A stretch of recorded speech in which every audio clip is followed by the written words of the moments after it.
मी आज आहे बाबा हॉस्पिटलच्या इथे. बाबा हॉस्पिटलच्या इथे वैभव कांबळे यांच्या मुलीला सकाळी केस पेपर काढत असताना त्याने डॉक्टरने काही थोडे लेडी डॉक्टर होती, त्या डॉक्टरने अपशब्द म्हणजे तुम्ही भिकाऱ्यासारखे आलात आणि भिकाऱ्यासारखे भीक मागता का हॉस्पिटलमध्ये, जेणेकरून या हॉस्पिटलला असं वाटलं पाहिजे की आम्ही या हॉस्पिटलला दवाखान्यात येतो गव्हर्नमेंट, आम्ही भीक मागायला येत नाही. बरं वैभव कांबळे, तुम्हाला मी विचारतो, तुमच्या मुलीला काय डॉक्टरांनी सांगितलं? काय आलं, सकाळी मी हॉस्पिटलमध्ये आलो, बाबा हॉस्पिटलमध्ये आलो. माझ्या मुलीला असा काही ताप वगैरे आलेला, ट्रीटमेंट इकडे चालू होती तिचा ॲक्सिडेंट झालं इथं चालू होते.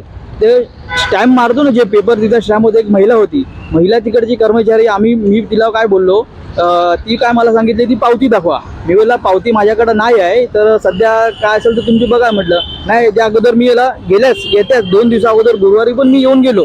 ती बोलले, मी तिला सांगितलं गुरुवारी येऊन गेलो ना मॅडम, तर आता पेपर माझ्याकडे आहे नाही, बहुतेक घरी राहिला असेल. नाही पेपर बनवा, म्हणजे ती उद्धटाने बोलत होती मला, म्हणजे आरे तुरीने बात करत होती. मी मॅडम सरळ बोला ना मॅडम.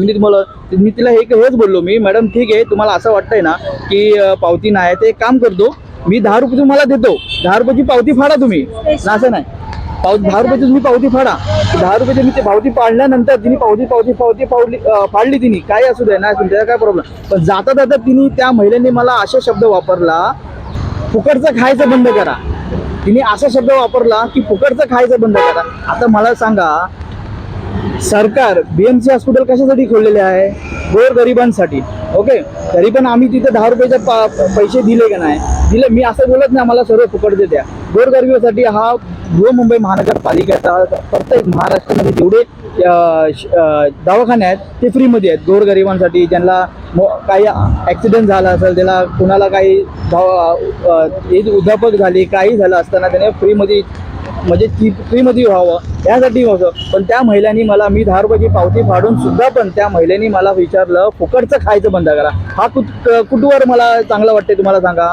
मला हेच विनंती आहे की त्या महिलेवरती लवकर कारवाई व्हावी अशी मी विनंती करते, कारण की हे शब्द तिने असं वापरायला नव्हतं पाहिलं होतं. धन्यवाद. नमस्कार, मी बस बोलतो की जेणेकरून ही पावती असून पण त्या महिलेने उद्रेक उत्तर दिले, त्यासाठी आम्ही एक लेटर दिलंय लोकगर्जनाचं, आणि जेणेकरून मुख्यमंत्र्यापर्यंत ही बातमी जावी अशी माझी इच्छा आहे. लोकगर्जना न्यूज चॅनल.